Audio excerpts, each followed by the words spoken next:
Good afternoon, everybody. We are ready to go on with the session 3, challenges and potential of wind energy in the Arctic region.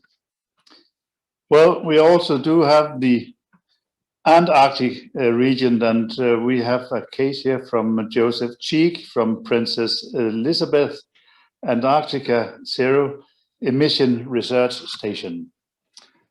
Joseph, are you there? Yes, I'm here. Can you hear me? We can hear you, yes. Loud and clearly. Perfect.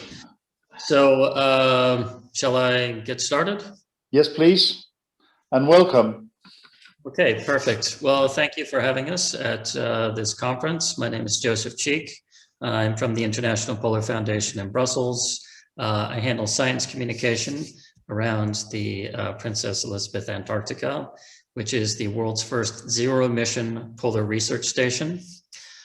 So unfortunately, one of our engineers who had originally been scheduled to present at this conference is not available, so I've been asked to stand in. So what I will do is I will do a very short slideshow presentation presenting a couple of facts about the Princess Elizabeth Antarctica.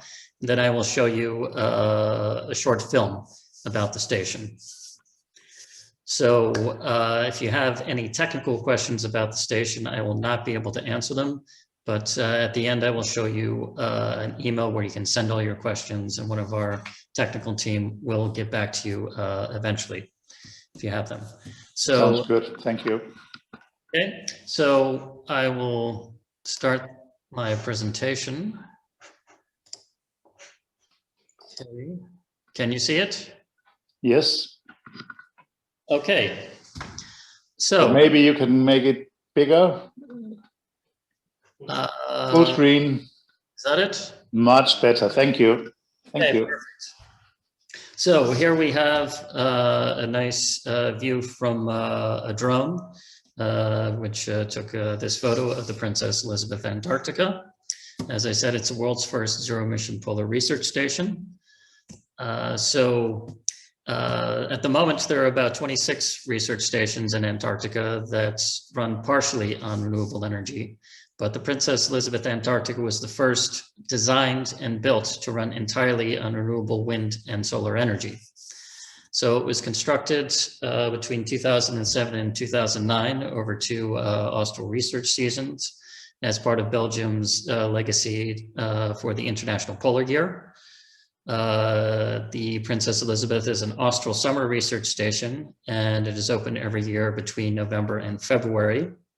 It has been welcoming Belgian and international scientists from around the world since the 2008-2009 austral summer research season. And it is located on Utstein and Nunatak in the Drottning Maudland in East Antarctica at about 71 south, 23 east. So how is it powered? Well, it's powered by 9 wind turbines and 315 solar photovoltaic panels. There are also solar thermal panels that heat water, which is used to... I'm sorry, I can hear someone. Okay, I'll continue then. And so this renewable energy is stored in 192 OPZV lead acid battery blocks. And the station runs on a smart microgrid, and a programmable logic controller determines how the station's energy priorities are arranged. The station also uses passive building techniques and insulation, so it makes maximum use of the solar energy that is available and makes sure that heat in the station is not lost to the very cold outside. I just have a couple of figures from the engineers. The solar peak capacity is 71 kilowatts, and the peak wind capacity is 54 kilowatts. During last season, the record solar production in one day was 570 kilowatt hours, and the record wind production in one day was 972 kilowatt hours. Now again, as I am not a technician, if you have any questions about any aspect of the technical functionalities of the Princess Elizabeth Antarctica, we ask you to please send us an email to info@polarfoundation.org, and we will get back to you as soon as we can. So now I will continue with the presentation of a short video. Well, it's about 15 minutes about the Princess Elizabeth Antarctica. Now we will continue with the other end of the world, so the Arctic, to a speech from Tonje Johansen about wind opposition in the Arctic. Tonje, are you there? Hi, can you hear me? We can hear you and see you. Okay, just wait a sec. I have some issues with my computer. I will turn off my video. Wait.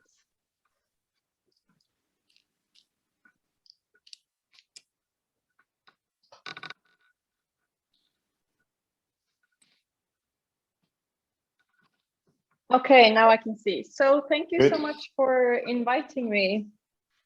My name is Tonje Johansen. I work for the Sami Council. I'm an advisor in the Arctic and Environmental Unit.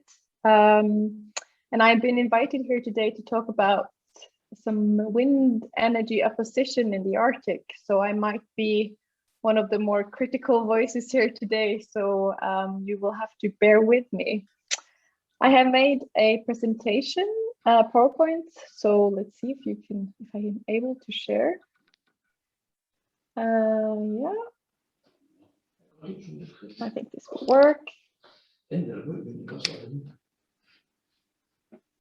Let's see. Can you see? There you go. Yeah, maybe you can make it in a full screen. Oh, you can't see it in a full screen? No, not yet, not really, but okay, just give me a sec.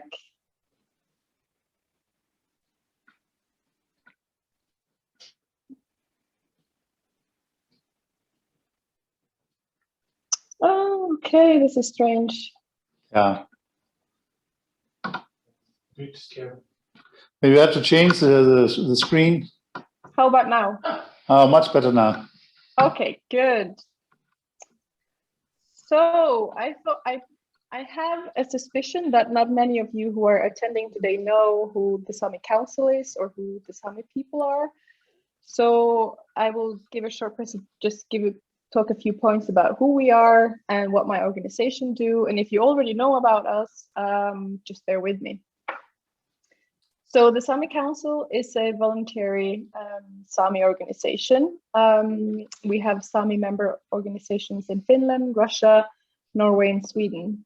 And it was founded in 1956, and the Sami Council has actively dealt with Sami policies tasks since this time. And we are one of the oldest indigenous peoples organizations that are still existing. So the primary aim of the Sami Council is the promotion of Sami rights and the interest in the 4 countries where the Sami people are living. And the main task of the Sami Council is to consolidate the feeling of affinity among the Sami people and to attain recognition for the Sami as a nation and to maintain the cultural, political, economic, and social rights of the Sami. The Sami Council is a permanent participant in the Arctic Council, and we work actively within the UN system with the United Nations Framework, Convention on Climate Change, and Convention on Biological Diversity. Let's see if I can change. Yeah. So who are the Sami people?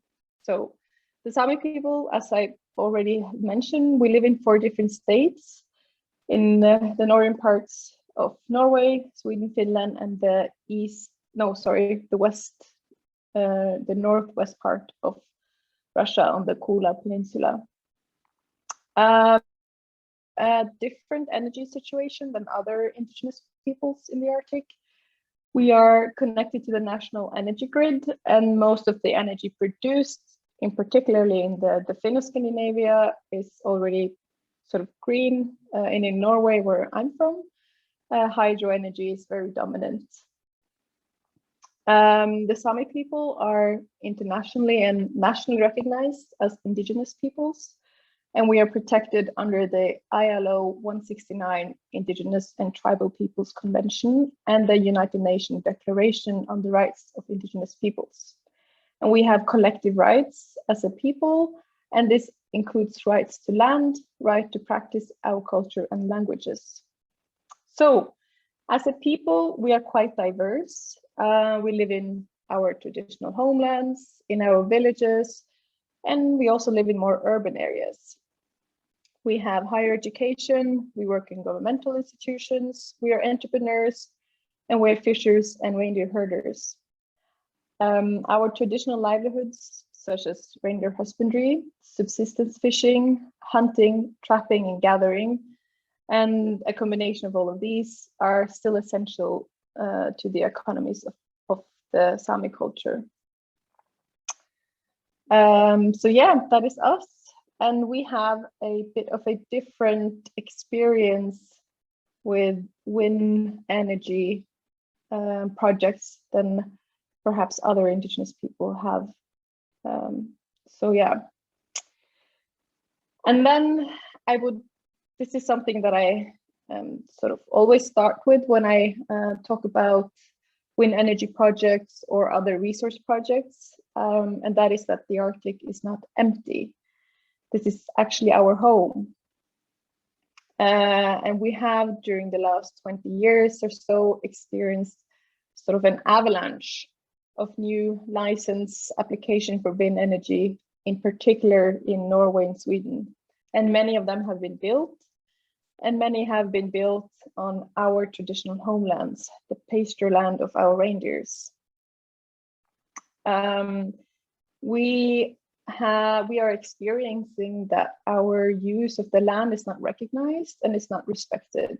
Even though the nature we manage looks empty and unused to others, it is not empty.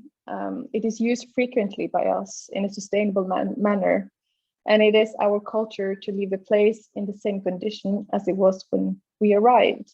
We do not want to leave big traces of ourselves in the nature. It is not ours to take, and it's supposed to be there for generations, not just our kids, but for many, many generations. Even though the Arctic and the European Arctic may look empty to some eyes, it looks like a nice place to build industry. It is not, it is our home, and we will fight for its existence. And the Intergovernmental Science Policy Platform on Biodiversity and Ecosystem Services released their global assessment in May 2019. And their message was pretty clear. Nature and nature's contribution to people are vital for our existence and for the good quality of life. And it's vital for for us as a global community to also achieve the UN Sustainable Development Goals. And the assessment also found that nature in general is declining less rapidly on land used by indigenous peoples than on other kinds of lands. But it also warns that nature managed by indigenous people is under increasing pressure. And for me, and for my people, it's very clear that the massive degradation of nature, for instance, like giant wind energy industries demand, is not the solution for the climate crisis. And the Sami Council stresses that any industry project on Sami land needs to be developed based on the concept of free, prior, and informed consent. And it needs to be based on local communities' needs.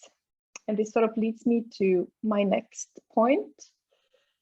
Because since I have been invited here to talk about wind opposition in the Arctic, one of the reasons why, in particular in my part or our part of the Arctic, why there is such an opposition against it It's sort of the wind energy company's own fault. They have managed to create, or it is their own fault, but they have managed to create a very bad reputation for themselves.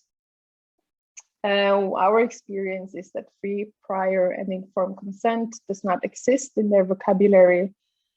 And it is not our local communities nor the Sami society as a whole needs or best interests that are the driving force for the projects that we experience here. We also experience that the argument of the need for a green shift in order to save the climate, that this is just an argument in order to get the concession from the government. The real driving force in our eyes is big money. And this becomes very clear when we see how the wind industry operates in our local communities when they try to lobby for the projects, and also what happens afterwards when they have gotten their concessions. Their tactics are, as written, divide and conquer. Facts are not important when they are trying to win over the local people. Some reindeer herders are offered big money at the expenses of their neighbor herders, and as a result, the bigger Sámi family is torn. Those who are not reindeer herders are offered other compensations in order to turn their back to their Sámi brothers and sisters who are dependent on the land in order to have a healthy herd. Deals are made in the back room, and promises to come up with good solutions for the reindeer herders are made. But when the concession is given, the company is sold, new owners arrive, promises to ease the burden for the reindeers and their herders are forgotten. And as I mentioned before, we are not off-grid as many other indigenous peoples in the Arctic are. We do not use diesel for energy. So who are benefiting from these massive nature degradations? Whose needs are we filling by giving up our land? It is certainly not ours. So perhaps the big question is if wind industry and reindeer herding can coexist. My main answer is no, not as it is in Scandinavia today, at least. And I understand that I'm sort of talking about a bit different scale of the wind industry than what is being talked about at this conference. But our experience is with the large wind energy projects with many turbines, which are, they're on the largest side of the scale.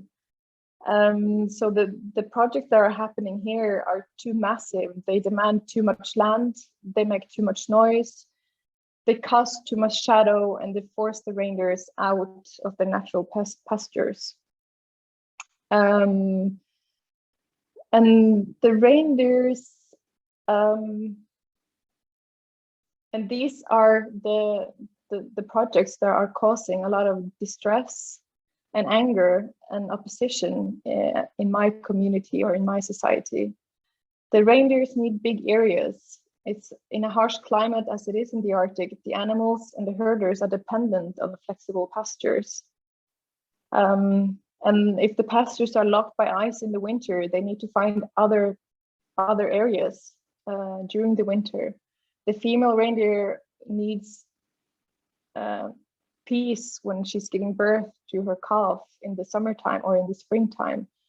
And the wind energy projects are eating up our homeland. They are eating up the land of our animals. And we do not have much more land to give. So if you look at this map, you will see the loss of wilderness in Norway and how it has developed until 2018. And it is what our government call wilderness that our reindeers are so dependent on to survive. And the Sami culture is balancing on the verge of extinction in many areas. We do not have any more land to give. And indigenous cultures are actually the safeguards of nature, and that should not be an element of trade-off. So returning to my question, if we can coexist with wind energy, as I have seen here today, as I already mentioned, we're sort of not talking about the same sizes of wind turbines. And I'm really have been following today's discussion, and I see that there are many good projects out there with, and I really appreciate the smaller ones that are also taking the local community's needs and trying to solve, in particular, those indigenous communities or societies where they are dependent on diesel energy. But for this to be a solution or an option in the Sami part of the Arctic, any industry project that is going to be developed on our land needs to be based on a local community's needs, not on the industry's needs. And I think in general that any energy project needs to be located and built and close to already existing industry or close to already existing establishment or villages or cities, because that's where the demand is. And by doing so, we can avoid splitting up the land more than necessary. And also the Sami Council also stresses that, yes, it needs to be based on local communities' needs. And that is also why it needs to be locally owned. If not, we risk, as we have already seen in Sami land, that there are international big industry companies coming in, buying up the land or buying up the concessions. And they do not have any of the same relationship with nature or the community, or understand the need that we have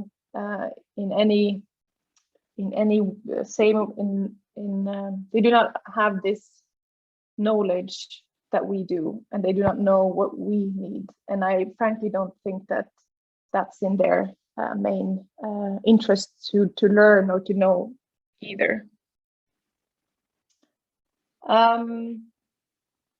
So there is not only the wind energy that is threatening to the Sami culture, it's also many other things. It's the cumulative effects of wind energy projects, mines, cabin projects, of people building their cabins everywhere, new roads. Any sort of development is putting a lot of stress and pressure on the land that we have, but also on our people. It's putting an immense pressure on the reindeer herders, on them personally, their economy, their mental health, and their families. So the opposition in the Arctic, and in my society in particular, is that the wind industry is coming on top of everything else. And it's and since the large wind industry projects are demanding so gross for such large areas, those are eating away of our land, and it's making it unbearable for many of our people. So just to end my presentation, I don't know, I don't think I have talked that long, but anyways, I would just end to say that we need nature. Nature is the basis of our culture. Nature is the basis of our existence, not just as indigenous peoples, but also as the human people, as humans in general. And the solution is not to take out or to build on these massive land areas in order to save the climate, when the loss of land turns to loss of biodiversity, and the loss of biodiversity leads to a loss of food source. So yeah, I think I will end it there, and perhaps you will have some questions for me. Yeah, I think I will end it there, that we need nature, and we need it for not just ourselves, but for our future generations and for everyone. So thank you. Thank you, Tonje. That's really interesting. Well, I'm situated in Denmark, and we also in Denmark need acceptance from the public, for the citizens, for very big wind turbines. We used to have it with the small wind turbines. Do you think that small wind might have a better chance in Sámi land? And if so, what are the steps to follow up that the Sámi rights are respected?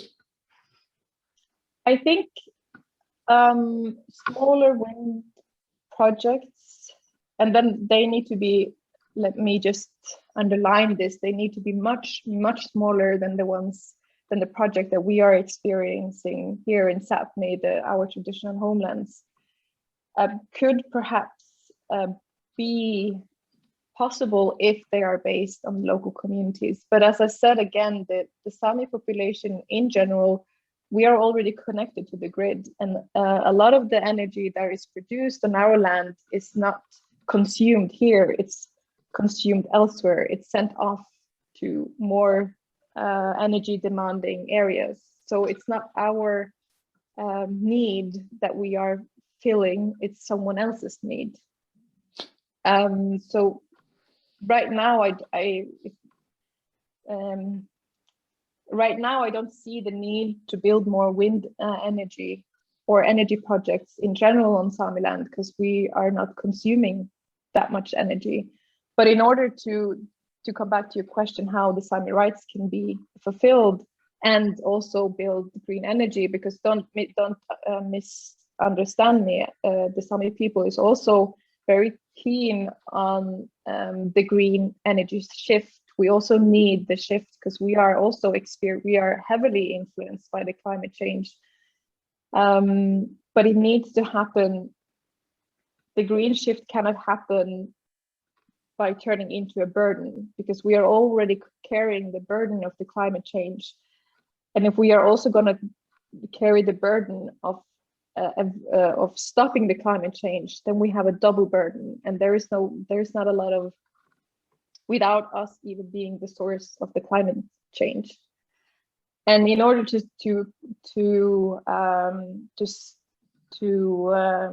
protect and make sure that the Sámi indigenous rights are being upheld in these projects, we need to follow the concept of free, informed, prior and informed consent.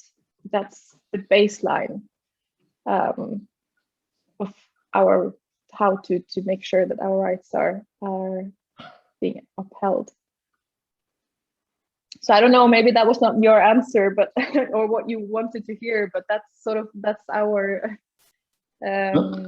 stance on this today. And I must say that we have the Sámi people and many of our, in particular those who are involved in the reindeer herding communities, are fighting for their rights. They're fighting for the land through court case after court case, and there is, even though it's very resource demanding, there is a will among the Sámi people to take these cases that we do not see, or that we see, that we feel and see that are violating our rights. There is a will to take these to the court, and not just the national courts, but also internationally. So the opposition is quite vast in the Sámi society at this moment. Well, I didn't expect a special answer from you, but well, I just want to inform you that normally small wind are owned by private or by small communities, and normally the highest of the small wind is 80 meters, but normally will be about 20 to 40 meters. So it's not very much, and a lot of them can support maybe 1, 2, 3, or 4 families and whatever, but it is normally owned by the locals. And it is also off-grid, which is might be. I know that in Russia they are working a lot about the off-grid systems because there's a need for them. Today they have generators with diesel and so on, and they want to have to change. But it might be a possibility as well in Saamiland. Of course, and as I said, that we have a different experience and a different energy situation than other indigenous peoples in the Arctic have. Other indigenous peoples in the Arctic are more welcoming to wind energy, and they are also seeking it because they, as you said, they are off-grid, and many of them are reliant on diesel energy, which is definitely not a good solution to their energy need. So for us, it's very positive that they are locally owned. If there's going to be any wind energy in indigenous people's land in general, not just the Sami land, but in general, the Sami Council stresses that they need to be locally owned, and it needs to be it's also needs to be based on the local communities and local people's needs. And I think that if they are actually based on what the local community needs, you will have a much more positive, much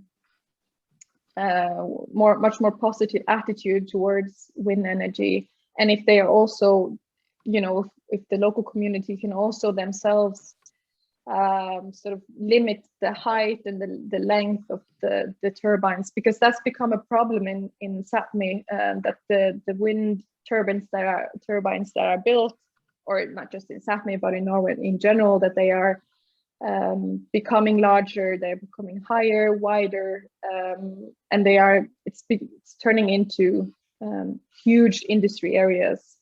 But as you said, I'm positive towards that it's the local community who is owning it, and and of course, if there's an off-grid community, definitely that would be a solution that they could look upon to see if that would help them have a more healthy environment around them, because diesel aggregate is definitely not a very good solution. But again, the Sami people are in a different situation than other indigenous peoples, because we most of us are on grid. Like the majority of us, if not everyone, is on grid. So smaller wind turbines might be used in the cabins or in the herder cabins when they are migrating. That could be a good solution for those who are, because we are also modern people. We also need energy for our phones and etc. Even though we are in nature, I'm sure that there are many people who also would like to have the battery on their phone. So, and I know that there are people from my community who do have small on their cabin or herder cabin that is off grid, and for sure that could be a solution for their needs. But again, it's our experience is with the large wind energy projects, and our experience is very negative, unfortunately. Well, I fully understand you, and we have seen it in Denmark. So now more or less all wind is offshore wind today, because it is not getting the public acceptance, or it is utilities who owns it. So there's no citizens who actually can say yes or no to anything in it. So, but anyhow, you have drawn the attention to Sámi, and I'm sure that there are somebody around in the conference here who might have some good ideas for you. Are there any questions right now? Otherwise, we'll take up in a panel discussion later on, when we have had the next speaker from Faroe Islands, Bjarni Thomsen, and Faroe Islands on their way to 100% renewable energy. But Tonje, thank you very much for your participation until now, and I hope you have time to see more of what is going on here.